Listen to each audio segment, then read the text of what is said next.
तो जैसा कि आप सभी जानते हैं कि चुनावी माहौल है, तो जाहिर सी बात है नब्ज टटोलने के साथ जनता की नब्ज तो हम टटोलते हैं, लेकिन बड़े नेताओं से भी मुलाकात करते हैं। बड़े चेहरे खास मुलाकात में आज हमारे साथ एक राज्यसभा के सांसद हैं और इसके साथ ही लोकतंत्र सेनानी संघ के राष्ट्रीय अध्यक्ष भी हैं। नाम तो आप जान ही रहे होंगे, कैलाश सोनी जी। बहुत स्वागत है IBC 24 पर कैलाश जी आपका। जी जी धन्यवाद। आपका भी स्वागत हमारे जिले में। हम ये कह रहे थे कि पहले के चुनाव में और अब के चुनाव में क्या बदलाव देख रहे हैं आप? बहुत सी सरकारें ऊपर नीचे होते हुए हमने देखी हैं। सबसे बड़ा बदलाव ये हुआ कि टोटल पॉलिटिकल सिनेरियो बदल गया है। ओके। कि जब व्यक्ति समूह में समाहित हो जाए, बूंद जब समुद्र बन जाए, तब ये परिणति होती है।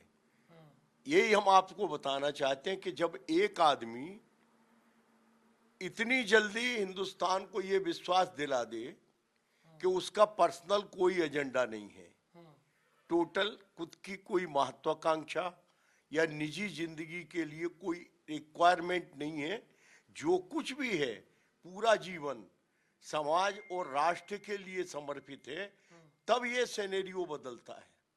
9 साल में इस आदमी ने राजनीति को, वो मैंने कहा, विकास आधारित कर दिया। मैं इसका मतलब, देखिए आप बहुत अच्छा बोल रहे हैं, मैं तर्कों से और बातों में तो आपसे जीत नहीं पाऊंगा। व्यक्ति और समूह में समाहित हो जाइए आप बात कर रहे हैं, यानी मैं मध्य प्रदेश चुनाव की नब्ज टटोलने के लिए आपसे आया हूं। यानी आप ये कह रहे हैं इनडायरेक्टली कि मध्य प्रदेश के चुनाव में नरेंद्र मोदी चेहरे हैं। मैं तो यही समझ पाया, अगर सही कर दी। मोदी हिंदुस्तान के हर सूबे के चेहरे हैं। अच्छा, हो तो ओके। आज तक देखो, त्याग तपस्या भी एक अलग बात है। त्याग तपस्या के साथ इतने IQ वाला आदमी, उनका मैकेनिज्म क्या है हमें मालूम नहीं। ये हो सकता है कि आप नरेंद्र मोदी जी के बारे में बता रहे हैं, ये हो सकता है कि आपका ऑब्जर्वेशन हो सकता है कि सही भी हो, परंतु मध्य प्रदेश का चुनाव है और ये कैलाश जी आप भी जानने बड़ा टाइट है। वरना आप थोड़ी ऐसे केंद्रीय मंत्रियों की ड्यूटी लगा देते, जो कद्दावर मंत्री है उसकी तो ड्यूटी आपने लगा दी है, कृषि मंत्री की ड्यूटी लगा दी है, आपके जिले में ड्यूटी लगा दी है। अगर इतना आसान होता तो आप अपने सांसदों और मंत्रियों की ड्यूटी इस तरह न लगाते, जो सांसद उसको आप विधायक का चुनाव न लड़ाते। कैलाश जी, ये भी एक हकीकत है।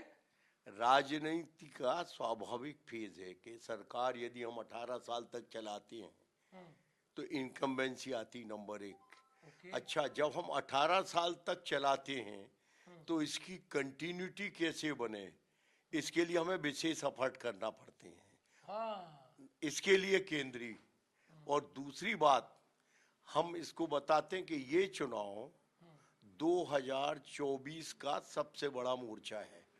मध्य प्रदेश में भाजपा यदि हम रिपीट कराते हैं तो 2024 की लड़ाई बहुत मुकम्मल होगी, और इसके लिए हमने हमारे केंद्रीय नेताओं को, जो परिपक्व नेता हैं, दक्ष नेता हैं, उनके लिए हमने उतारा है। हम ये मानते हैं कि मध्य प्रदेश की लड़ाई 2024 का सबसे बड़ा मोर्चा है, इसे हमें जीतना ही है। मध्य प्रदेश सबसे बड़ा मोर्चा है, सबसे बड़ा। 18 साल आपके पार्टी में कोई मुख्यमंत्री तो नहीं रहा होगा, अगर इतिहास उठा के देखा जाए तो कोई नहीं रहा होगा। एंटी इनकम्बेंसी को आप भांप लिए हैं, आप जानते हैं। क्या यही एक वजह है कि शिवराज सिंह चौहान इस बार चेहरे नहीं हैं CM फेस के? वो जा तो रहे हैं प्रचार में, लेकिन चेहरे नहीं हैं। पूरे ऑल ओवर इंडिया में हमने कोई चेहरा इम्पोज नहीं किया। और दूसरी बात ये है कि डेमोक्रेटिक नाम्स भी यही हैं। कायदे से किसी दल को कोई चेहरा इम्पोज करना नहीं चाहिए। ये राइट किसी दल का नहीं है, ये राइट डेमोक्रेसी में विधायकों का है। बाय आफ्टर इलेक्शन कायदे से विधायक जिसको नेता चुने वो नेता होता है। देखिए, एक मैं आप ये लोकतंत्र की परिभाषा बता रहे हैं और ये बता रहे हैं, बड़ा अच्छी बात है। लेकिन उत्तर प्रदेश का इलेक्शन मैंने कवर किया, single face, no confusion, no mistake, चेहरा कौन होगा? योगी आदित्यनाथ। उत्तराखंड का इलेक्शन मैंने कवर किया, चेहरा कौन होगा? पुष्कर सिंह धामी, क्लियर है। हिमाचल प्रदेश का चुनाव मैंने कवर किया, चेहरा कौन होगा? क्लियर था। सारे जगह चेहरे क्लियर थे, यहां क्लियर नहीं है। कैलाश जी, ये बात आप मान रहे हैं कि नहीं मान रहे हैं? एक्स्ट्रा ऐड है, हाँ, एक्स्ट्रा ऐड है। घोषित है, सर्वे भी आ रहे हैं कि सबसे लोकप्रिय चेहरा, जितने भी सर्वे आज हुए हैं उसमें सबसे लोकप्रिय चेहरा शिवराज सिंह जी हैं सीएम के नाते।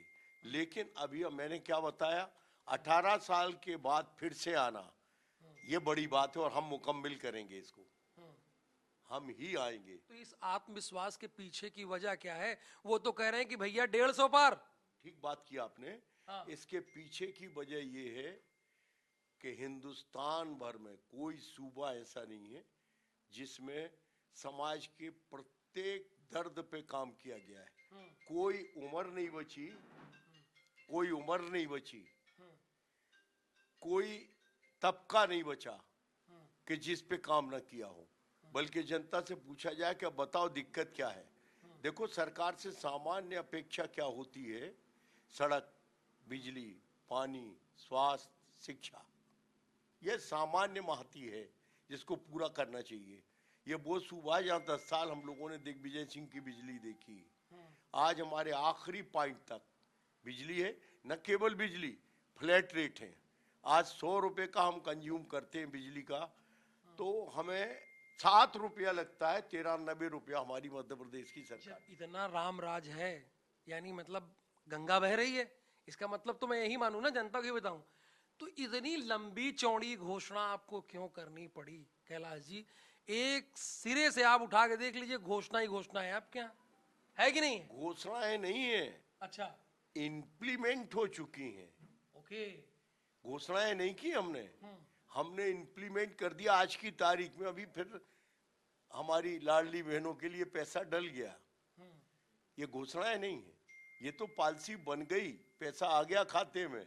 जब ये आप कहते हैं, जब आप ये कहते हैं, वो इम्प्लीमेंट हो गया, लोगों को लागू हो गया। कहेंगे कि हमने लाडली बहना का पैसा डाल दिया, तो उधर से जवाब क्या आता है? विपक्ष तो होता है भाई, वो बोलता है चुनाव आया तो डाल दिया।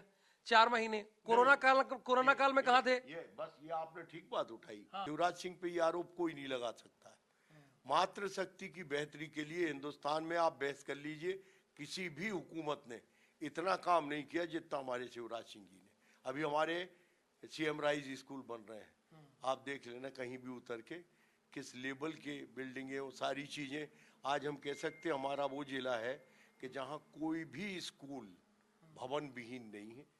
कांग्रेस को चुनौती मानते हैं नहीं मानते आप, संक्षेप में? कांग्रेस ही संघर्ष में है, यहाँ संघर्ष में है, संघर्ष नरसिंहपुर में जी।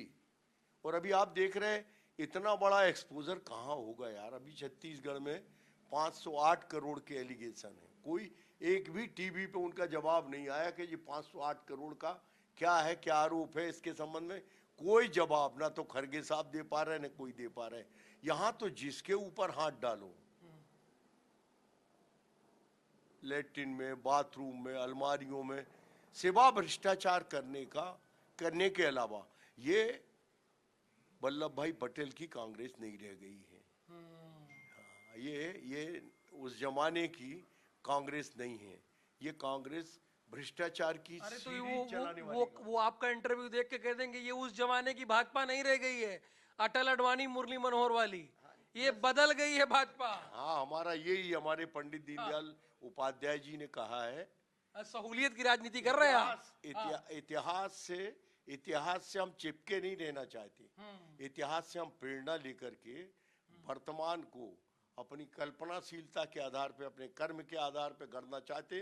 देश काल परिस्थिति के अनुरूप बदलने की ताकत यदि किसी दल में है तो वो केवल भारतीय जनता पार्टी। तो कैलाश जी ये मानते हैं कि देश काल और परिस्थिति के हिसाब से अगर कोई बदल सकता है तो भारतीय जनता पार्टी बदल सकती है, और वो ये मानते हैं कि एंटी इनकम्बेंसी है, लेकिन हमारा मुद्दा विकास ही है। कैमरामैन अजय मालवी के साथ राहुल सौमित्र, नरसिंहपुर।